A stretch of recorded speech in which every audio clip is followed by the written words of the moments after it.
Τι φτιάξαμε πάλι, τι έφτιαξε πάλι ο μάστρος, τι έφτιαξε πάλι. Εντάξει, σαν τυρόπιτα είναι η πέτσα. Τραγανίε, τραγανίε.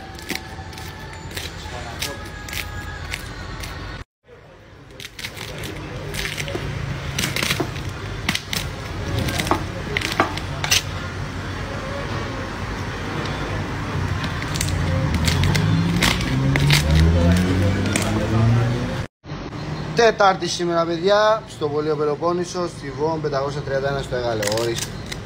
Κάντε λίγη ησυχία.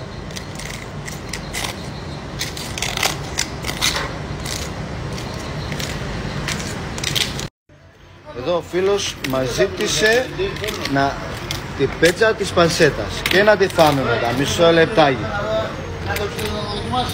Λοιπόν, ορίστε παιδιά.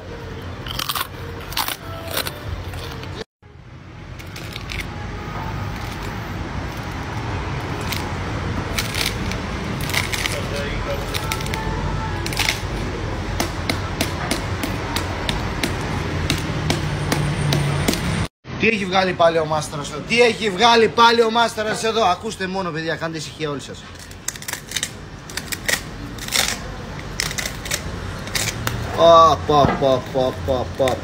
Ορίστε.